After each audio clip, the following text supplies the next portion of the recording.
네, 두 사람의 얼굴을 저희가 보여드리고 있는데 오른쪽은 문무일 검찰총장이고 왼쪽에 있는 검사, 저 사람이 바로 스스로 목숨을 끊은 사람입니다.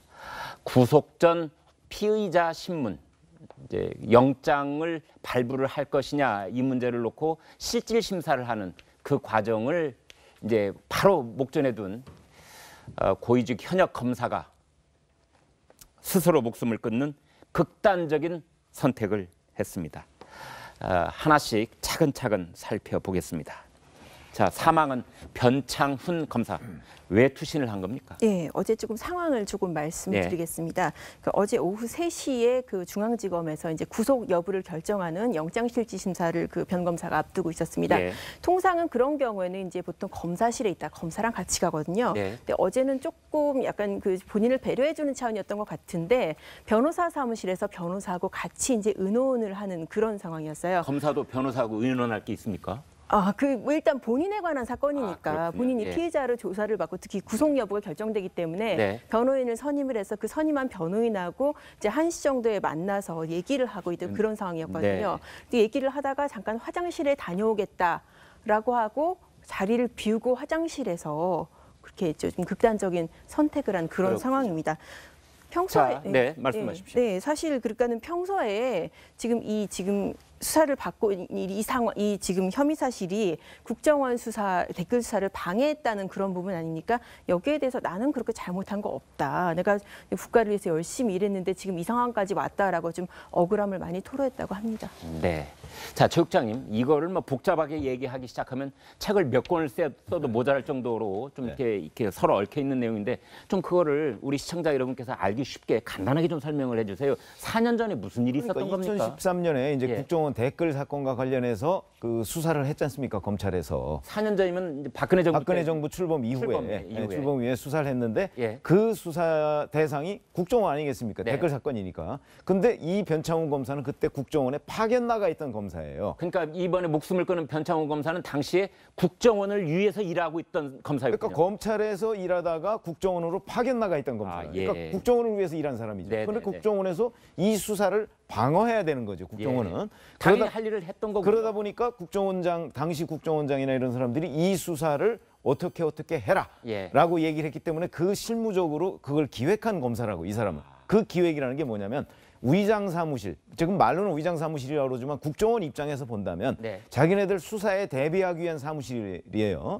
그 사무실에서 어떻게 우리가 이 수사에 대응을 하자 하는 걸 만들어냈고 그다음에 두 번째는 그 관련자들이 있을 거 아닙니까? 국정원에 관련자들한테 검찰에 나갔을 때는 이렇게 진술을 해라 하는 거를 이 사람이 교육을 시키고 했을 거 아닙니까? 그러면은 그 당시에 그 변창훈 검사가 했던 일이 불법적인 일이었습니까? 지금 보면은 그게 이제 수사를 방해한 거다 이렇게 얘기를 하지만 그 당시에 국정원이나 이런 입장에서 본다면 아마 자기네들은 방어권이라고 생각을 했을 거예요.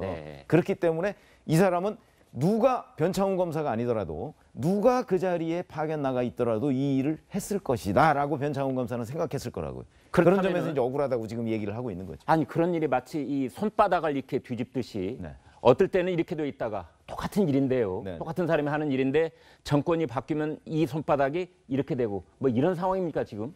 지금 그런 상황으로 해석을 하고 있는 거죠. 팩트 자체는 움직일 수가 없습니다. 그러니까 무슨 얘기냐면 사무실을 만들고 근데 그 사무실이 위장 사무실이냐 아니면 검찰 조사에 대비하기 위한 사무실이냐 하는 해석 차이가 있는 거지 사무실 만든 것까지는 사실이거든요. 네, 우리가 서울 고검 그러면 이제 일반인들은 엘리트 코스로 알고 있지 않습니까? 서울 고검 검사면 어느 정도 지위예요? 고검이 사실 그러니까 실제 이렇게 어떤 피의자를 불러서 수사를 하는 곳이 아니에요. 일선청에서 만약에 불기소를 하면은 기소를 안 하지 않습니까? 그 결정에 대해서만 다시 이렇게 그 판단을 하는 곳이기 때문에 검사들 입장에서 그러니까 서울 고검으로 갔다라고 하면은 뭐 다 그렇다고 볼 수 없지만 일반적으로 조금 한직으로 갔다 이제 그렇게 생각이 되죠. 문재인 정권 들어와서 검사장으로 승진할 수 있는 기회를 놓쳤다면서요? 그렇죠. 올해 이제 8월 인사에서 사실 그 유력한 검사장 승진 후보였는데 고검으로 발령이 났어요. 이제 그 이유가 이 과거 이제 국정원 파견 전력 때문에 그렇다. 이제 그때부터 이제 그런 얘기가 좀 있었었거든요. 자, 양 기자. 우리가 과거 일을 조금만 더듬어 보기로 하겠습니다. 검찰 수사를 받다가 스스로 목숨을 끊은 사람이 과거 한 20년 사이에 한두 명이 아닙니다. 많이 있었죠? 예, 제가 사실 그 법조 출입한 지 이제 3년 돼 가는데 네. 제가 기억하는 사례도 정말 많거든요. 예. 근데 당장 일단 뭐 모든 분들이 기억하시는 사례를 들자면은 경남기업의 성완정 회장 그 자살을 하면서 리스트를 남기고 그것 때문에 몇 년간 검찰 수사가 진행되고 정말 파문이 크지 수사를 않았습니까? 받다가 자살을 했죠. 예, 그렇습니다. 영장실질심사 앞두고 이제 예. 자살을 했고요. 그리고 이제 그 롯데그룹의 이인원 부회장 같은 경우에도 자살을 했고, 또 이 정부 들어서서도 불과 사실 이 사건 일주일 전에 그 비슷한 피의 사실로 이제 국정원 직원, 변호사 출신이 국정원 직원이 자살하지 않았습니까? 그런 일도 있었고. 물론 일반 예. 기업인이 스스로 목숨을 끊어도 그거는 이제 충격이 큰데 현직 검사가 자살한 건 이번이 이번 처음이죠. 처음입니다. 예. 그러니까 방금 그 말씀에 저도 한 최근 30년 동안 네. 제가 이제 이 직장생활 하면서 검사가 현직 검사가 자살한 경우는 처음인 것 같아요. 근데 20년 이상 동안 검사 생활을 한 사람 아닙니까?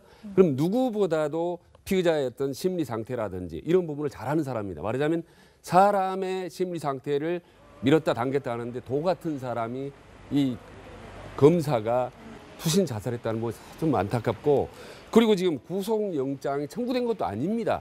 죄가 있다라고 단정된 것도 아닙니다. 지금 죄가 있는지 없는지 지금 조사를 해보는 과정이거든요. 그러니까 구속영장 실질심사를 지금 앞두고 남아있는 상태입니다. 자, 최 원장님. 예. 눈앞에 뻔히 칼끝이 보이고 목을 향해서 들어오니까 내가 저 칼에 찔려서 피를 흘리는 그런 볼썽사나운 모습을 보이느니 차라리 내 손으로 내 목숨을 끊겠다. 예. 뭐 지금 그런 상태였다고 보시는 겁니까? 저는 이제 그런 심정이 드는데, 본인이 이제 억울하다라고 주위에 많이 얘기를 했지 않습니까? 네. 근데 정말 억울하다면은 절대 자살은 하지는 않았을 거 아니에요. 왜냐하면 구속영장 심사 과정에서 충분히 소명을 할 수 있고, 과거에 그런 경우가 많습니다. 검사들이 억울하게 당했다가 정권이 바뀌면 다시 또 빛을 보는 경우도, 이런 경우도 많거든요. 또 옷을 벗으면 다시 변호사 할 수도 있는 거고.